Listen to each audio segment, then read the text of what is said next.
అయిపోయింది. అప్పుడు 23 వచ్చినప్పుడు మీరు చెప్పారు 23 స్థానాలు వచ్చాయి, ఇంక అయిపోయింది చంద్రబాబు నాయుడు చాప్టర్ క్లోజ్ అని. ఇవాళ ఏమైంది? మీకు 11 స్థానాలు వచ్చినప్పుడు వాళ్ళు అంటారు మీ చాప్టర్ క్లోజ్ అని. చాప్టర్లు ఏవి క్లోజ్ అవ్వవు. మీకు ఒక ఉదాహరణ చెప్తాను, ఇదేదో నేను ఊహించి చెప్తుంది కాదు. 1989లో ఇక్కడ సీనియర్లకు తెలిసి ఉంటుంది, 89లో ఫస్ట్ టైం ఎంజీ రామచంద్రన్ చచ్చిపోయిన తర్వాత ఎలక్షన్లు జరిగాయి. అంతకుముందు ఆ ఎంజీ రామచంద్రన్ గారి భార్య జయలలిత ఇద్దరు కూడా పార్టీ నాదంటే నాదని కొట్టుకున్నారు. 89 ఎలక్షన్లో క్లియర్గా 169 సీట్లు కరుణానిధి గారి పార్టీకి వచ్చాయి, 30 సీట్లు జయలలిత గారి పార్టీకి వచ్చింది. కరుణానిధి గారు సీఎం అయ్యాడు. నెక్స్ట్ 91లో రాజీవ్ గాంధీ గారు చచ్చిపోయిన తర్వాత అనుకుంటాను ఈ ఎల్టీటీఈకి కరుణానిధికి సంబంధాలు ఉన్నాయనే దీంతో కరుణానిధి ప్రభుత్వాన్ని రద్దు చేశారు. రద్దు చేసి మళ్ళీ ఎలక్షన్లు వచ్చాయి. మళ్ళీ ఎలక్షన్లు వస్తే జయలలితకి 225, కరుణానిధికి 7 సీట్లు. ఎక్కడ 169 తక్కువ 7కి పడిపోయాడు. రూలింగ్లోంచి అపోజిషన్లోకి, మెజరబుల్ అపోజిషన్. కానీ ఏడుస్తూ ఇంట్లో కూర్చోలా, నడిపాడు 5 ఏళ్ళు ప్రతిపక్ష పాత్ర నడిపాడు 7గురితోటే.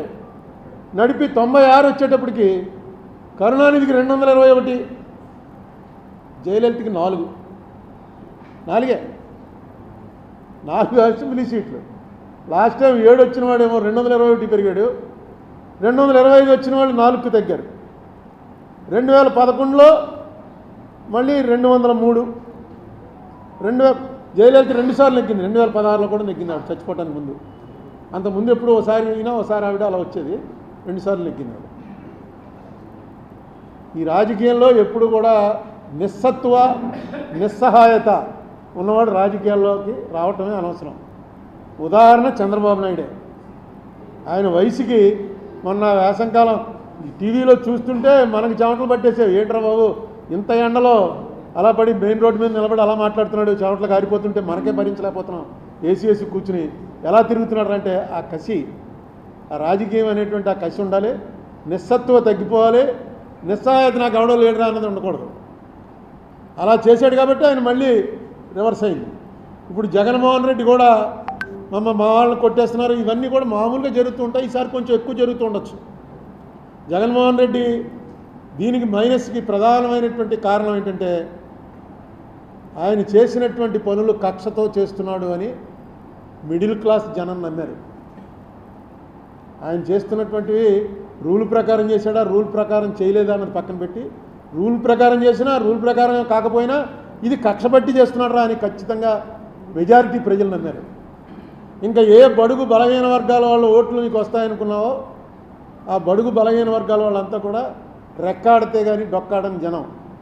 ఆ జనానికి 50 రూపాయల లిక్కరు 200 రూపాయలు దాటిపోతే తాగకుండా ఉండలేని పరిస్థితి అనేక సంవత్సరాల నుంచి అలవాటు చేసాం. సాయంకాలం అయ్యేటప్పటికి ఇంటికి వెళ్ళేటప్పుడు లెక్కర వేసుకుని వెళ్ళడం అలవాటు అయిపోయిన వాళ్ళు ఒక్కసారిగా బడ్జెట్లో మార్పు వచ్చేసింది. మీరు ఇచ్చే ఎన్ని వేలు ఇచ్చారు, ఆటో డ్రైవర్కి ఇచ్చారు, తర్వాత చిన్న చిన్న పనులు చేసుకుంటున్న వాళ్ళకి ఇచ్చారు, 3000 రూపాయలు పెన్షన్ ఇచ్చారు, ఇవన్నీ కూడా కలిపి కూడా ఆ ఫ్యామిలీ బడ్జెట్లో తేడా వచ్చేసింది ఈ లెక్కర వల్ల. మీకు ఎలక్షన్లు పోవడానికి వాళ్ళకి డైరెక్ట్గా గవర్నమెంట్ తోటి సంబంధాలు ఉండవు. లాస్ట్ టైం కన్నా ఈవేళ బాగున్నావా లేదా, ఎవడు ముఖ్యమంత్రి ఎవడు ప్రధానమంత్రి మామూలు పని చేసుకున్న వాళ్ళకేమీ అది ఉండదు. ఉల్లిపాయ రేటు గురించి ఒక గవర్నమెంట్ పడిపోయింది ఢిల్లీలో. నా బహుశా 70 80లోనో ఉల్లిపాయ రూపాయి ఉండేది 5 రూపాయలు అయింది. అంతే, వాళ్ళకి ఉల్లిపాయ నిత్యావసర వస్తువు తక్కువ ప్రభుత్వాన్ని దించేశారు. అలాగే ఇక్కడ సారా అన్నది ఎంత బలంగా పనిచేసిందంటే అది మొట్టమొదట పాపం ఫస్ట్ ఈ విషయం కనిపెట్టినవాడు ఎవడంటే స్టేట్ లెవెల్ లీడర్స్లో మన రాజమండ్రి ఆయన సోమవీర్రాజు లిక్కర్ రేట్లు ఎక్కువైపోయి 50 రూపాయలకి ఇస్తాం మేము వస్తే అని అంటే ట్రోలింగ్ చేసి తెగదిట్టేశారు సోమవీర్రాజుని. అదే చంద్రబాబు నాయుడు గారు డైరెక్ట్గా మీటింగ్లోకి వచ్చి చెప్పాడు 50 రూపాయలకే మీకు నాణ్యమైన లిక్కర్ ఇస్తాను మేము వస్తే అని. అది పనిచేసింది. సోమవీర్రాజు ముందే చెప్పాడు అది, ఎందుకంటే అతనికి ముందే వెలిగింది. ఇది దీనివల్ల చాలా ఫ్యామిలీస్లో చాలా ఇబ్బందులు అయిపోతున్నాయి ఆర్థికంగా.